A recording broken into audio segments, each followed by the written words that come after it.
Welcome back to Celebrity Radio. It's Alex Belfield talking to my favourite people and some of the world's biggest stars. And it's fair to say that the one musical you can't fail with is Jersey Boys. And the man who really brought this show to life and, in my opinion, made it the success it is today, John Lloyd Young, is now in the West End at the Piccadilly. He's reopened the show in a brand new theatre and I'm delighted to talk to him. How are you? I'm well, and I'm so happy to be in London. This is a dream of a lifetime. It's interesting, isn't it? Because everybody in the West End dreams of getting to Broadway, and it seems to me all the Broadway people dream of doing proper theatre in the West End. I think you're probably right. In America, we respect and admire the British tradition of theatre very much, and so it definitely is a very high honor to play a British stage. Tell me what it's like being you, because what's interesting is that you've really been defined by this role as Frankie Valli, and it's a good role to be defined by because A, you have to act your socks off, B, you have to sing probably bigger and better than any other star in the West End or on the Broadway stage, and C, it's a bloody great show, isn't it? I think it's a fantastic show. I think you're hitting the nail right on the head. It's a perfect cocktail of all the things that an actor and an audience love. You get to see a character start in humble circumstances and achieve his wildest dreams, then lose his ground and regain it. And so it's a wonderful character arc. It's great to play somebody who was already world-renowned before I stepped into his shoes, but to sort of revitalize the legacy and bring it to a new audience as well was a real privilege. I've interviewed many Frankies around the world on Broadway in West End and in Las Vegas as well, where it's currently playing to sell out shows. And I always say to the people that play this role, you can't fake it. This is a show that has to be sung through entirely. There's two things that amazes you. One, you sit there and go, oh my God, I didn't realise they did that, that and that. And then you sit marvelling at your falsetto. What is it? How do you describe your voice? Because it's very high, isn't it? It is, and Frankie would tell you this also, that the best high falsetto singers are actually, technically as singers, baritones. I don't know what it is, but one of my voice teachers said it has something to do with the resonance of the voice. The lower that you can go, the higher you can reach in your falsetto. So if you have a falsetto, oftentimes you're a baritone. And again, this show crescendos. It's not as if there's one 11 o'clock number. There's about 11 o'clock numbers. You really get to shine. And it must be amazing for you. I just think this is probably the greatest show to be in if you want to be a rock star, because you get hit after hit after hit to sing, don't you? Well, yes, and and every single time that I step on the stage in this role, I become a rock star. The character becomes, and we see that process. So it's by the end of the show, he's the legendary Frankie Valli. At the beginning, he's just a guy nobody knows named Frankie Castelluccio. That's right, and what I love about it is it's not nice, this show. This ain't Disney, this hasn't got giraffes in it. This is a real story of quite dark people that had to go through some quite dark things to get to where they became. Well, it's that delectable sort of American mythology of the East Coast working class Italian American experience, right? The mafia sort of edged experience where you've got guys from the wrong side of the tracks with a dream, and through true grit, albeit East Coast style true grit, they achieve everything they dreamed of. The relationship between Frankie and Bob, I think, is fascinating. It's a 50-50 deal of Frankie is the voice and Bob is the genius behind the music. And what I love is the sentiment that you're left with at the end is that it was all done on a handshake. There was never a contract written. It was all about trust and friendship. That's gone in showbiz now. You would never do that today. And even this musical, The Jersey Boys, was done on a handshake. There's no contract. Yeah, well, they've had that relationship. It's a very special relationship, but I'll tell you, it does happen in showbiz today. I have that relationship with my manager, and we've done very well together. So, I guess it depends on the personalities involved, or maybe I was just influenced by Frankie and Bob. Maybe you were, because when you meet these guys, there's something special about them. I don't know whether you feel it as well. The chemistry that they have is so rare, and in this cutthroat business of show business today, you can't really trust many people. They have undying trust, don't they? And that's what you sort of learn from this show, is if you have a bond and a connection, it's worth going with. And of course, that's what created the 4 seasons, and ultimately this musical, which I'm sure you feel has made your life, because you're so well renowned for it. And of course, the next chapter in this book is the movie, and you're involved in that as well. Yeah, it's funny. Frankie and I never knew each other before this show opened, but now we'll be connected forever. and we've become very friendly over the years. That we actually spent time together on the movie set, watching in awe as Clint Eastwood directed this movie. Why you? I mean, John, I look at your career, I look at your CV, I look at your face on the internet. I mean, why you? Do you sit there at night and think there's probably a million people around the world could do this role and they chose you? I think that there are certain things in an actor's life that are tailor-made for them, and not every actor finds them, except I did. And I think that the Jersey Boys and I were lucky to find each other. And not everyone believes in fate or destiny, but I think in many ways I was born to play this part. That Frankie and I have a lot in similarities in terms of the kind of men we are physically, our voices, and I think that that when you consider the special cocktail of qualities that an actor has to have in order to portray a real person that we all know, short of stature, a high voice, able to tap that energy of the East Coast kind of energy, that Frankie and I are connected that way. And no, I don't think there are many people who could play the part. I'm glad, though, as you're alluding to, that I was the one who got chosen. I first saw you, it is nearly 10 years ago now, believe it or not. It's extraordinary to think that, when this show opened on Broadway. And there you were on stage, captivating audiences night in and night out. And the first thing I could think of was, how do you do it on those 2 show days? This show is a workout, isn't it?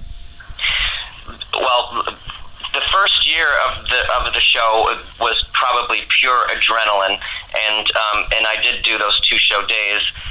But luckily for me and my own survival, when the show had become an established hit, then I didn't do the 2 show days anymore. And now, ever since, across the world, there's a Frankie who does 6 shows and one who does matinees. But that first year was the most work that I've ever done in my life, and I think the ingredient there was that we all wanted it to be a hit, and it was pure adrenaline getting through that really torturous vocal schedule. I've been very lucky to interview most of the stars on Broadway and in the West End, and I always am amazed by their tenacity and their ability to remember everything. It's not just the words to the songs, it's not just the words of the script, you've got to bring it to life, you've got to remember where you've got to be. Literally, you could be killed on these stages. These sets are so complicated and brilliant. Your mind, you could start a conference with it. There's so much going on. How do you remember everything? I know it's an impossible question to answer. Clearly, before one steps on a Broadway or West End stage, one has a month or more of rehearsal, and so you really know the show inside out. And I can't really think of many shows that change once they've opened. So once you've got yourself on top of what your stage activity is, then it's a question of really not remembering what you have to do so much as maintaining a freshness and a spontaneity each new performance. And I've found that for myself, and I can't speak for other actors, but I think that many would say the same, that what keeps a performance fresh when you go up to bat again and again doing the quote-unquote the same performance is that your audience is always new and they have never heard the story. So that's, for me, is what keeps it fresh for me. What's magical about Jersey Boys is it's as fresh today as it was when it opened. It's such a contemporary story. It's a story that we can all associate with. There is a difference, I think, between Broadway and West End audiences. We can be a little bit more reserved, and especially with this show. It's a Jersey story on Broadway, which those Saturday night performances, of which I got to see 2 of them, were the most electric I think I've ever felt in theatre anywhere in the world. Would you agree? There is something about this story being told in New York and it translating around the world. I think in New York, New Jersey is right next door. This next state over from New York is New Jersey. So there's always in the audience and Broadway people who know exactly the milieu that we're functioning in. Whereas on the West End, it's an ocean away, and there's a bit of a learning curve at the beginning of Act 1 where people are getting a sense for their groundings, where they are in the world and what this sort of society is that we're coming out of. But once the group in the story of the show hits with Sherry and their first big songs, then the West End audience is as electric or more than that Broadway audience who already knows the score, so to speak. And again, as I said earlier, the great thing about this show is from the second it opens, you go, did they really write that one? Did they really do that one? And they did, hit after hit after hit. It must be a great thrill to bring these to life. They're mostly upbeat, and then occasionally we come across something like My Eyes Adored You, which I think is probably the most beautiful song in the show. It's magical for you. You get that pin focus, and you've got the audience literally in the palm of your hands. It's a real gift for an actor to have songs that people already love so much as your sort of raw material, and the fact also that the 4 seasons, the 4 characters narrate to the audience, and that the audience is included. As, for example, let's say in the story of the show we're playing a stadium, well, the audience in the theater becomes the stadium audience, so the audience is also a character in our show. It's impossible for them to not get personally invested and go through that journey as though they're a part of it. And then there's the movement. It's very specific. In the same way that Chicago has a look about it, the Jersey Boys has a look about it. Do you know what I mean? There's certain things you do with your hands that no other show does. How long did it take you to master the 4 seasons sort of dancing technique? Well, that was really the brainchild of our choreographer, Sergio Trujillo, who did his research into the movement of the 60s and tailor-made some of those, very typical 60s movements to us, the original cast. It's a very sleek and kind of a cool look and masculine look that really has given Jersey Boys a signature feel. I think much in the same way that Fosse kind of influenced the look and feel of the musical Chicago, Sergio Trujillo's hand is on Jersey Boys. Do you realise how special you are that you've made such an impact around the world? I mean, you're on that CD forever. You're the guy that everybody associates with this musical, and now you've got to do it in the West End. You're about to do the movie. What a life it is for you. Is there any way of summing up sort of you've made it?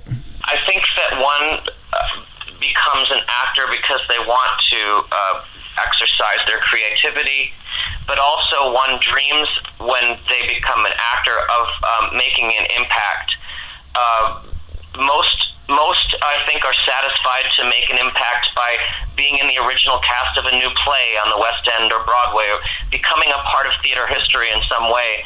But to become attached to a show that has now become a worldwide phenomenon, that's about to be a film that we all hope will do very well, and to be associated with a role because people love it so much is exactly what you're alluding to. It's a dream come true. It's the privilege of a lifetime, and I will be always so honored to be well known and well loved for this standout role.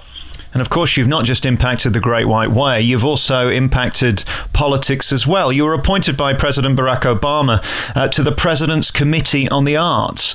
Extraordinary. What was that like? Did you get to meet him? I met the president at the White House at their holiday party at the end of last year after having been appointed. Have met Michelle Obama a few times, and working on this committee. You know, the Obamas have a very strong history in community organizing, and every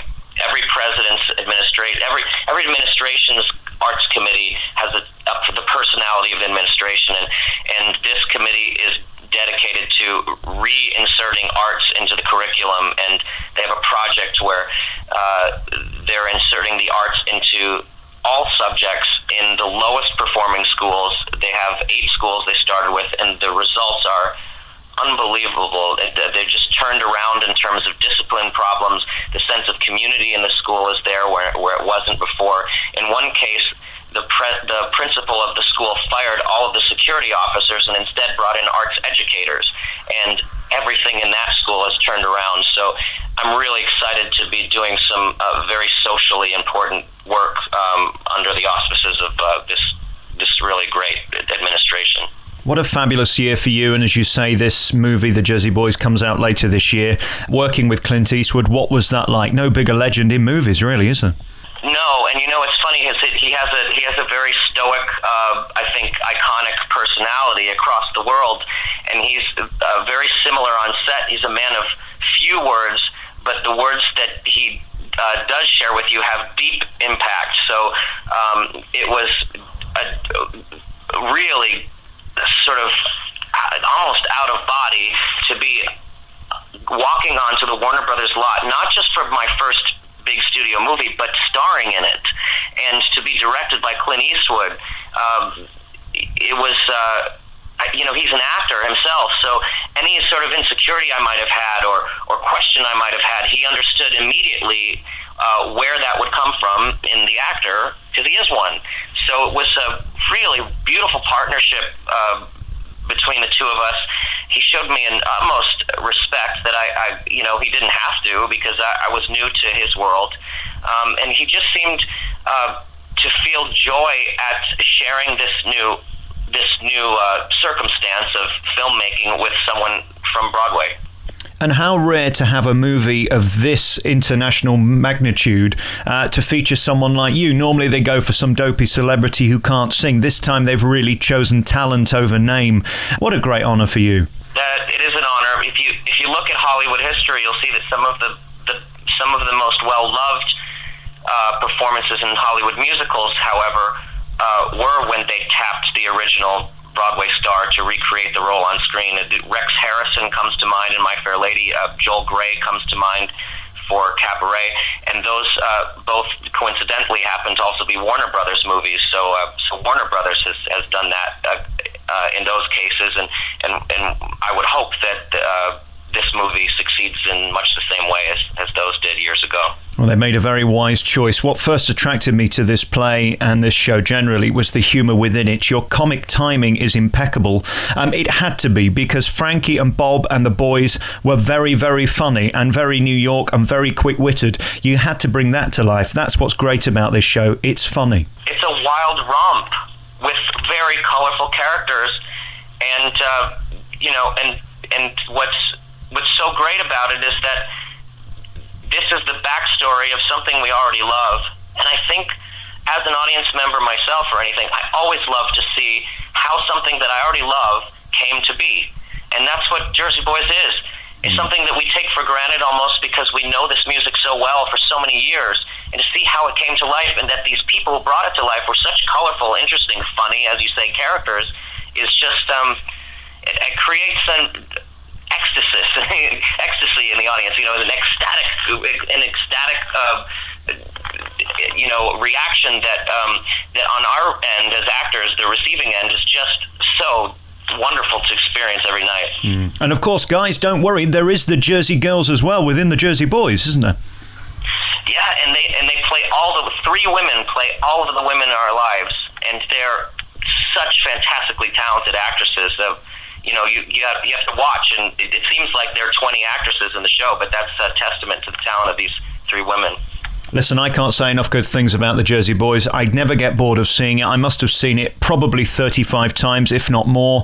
Around the world, it is consistently brilliant. It has to be, because you can't fake this role, especially yours. Frankie Valli is an impossible role to play. I still don't know how you manage to do it so brilliantly night after night, but you do. A real pleasure talking to John Lloyd Young. He's the big star of Jersey Boys. It's in the West End at the Piccadilly Theatre. It's new home. What a great thrill to move it to a brand new theatre, to be here for this big launch. And I know you had a gala night, which was a huge success as well. Congratulations. Thank you. I'm so happy to be here and looking forward to seeing the listeners in our audience. Great to talk to you, John. Thanks for coming on the programme. Thanks.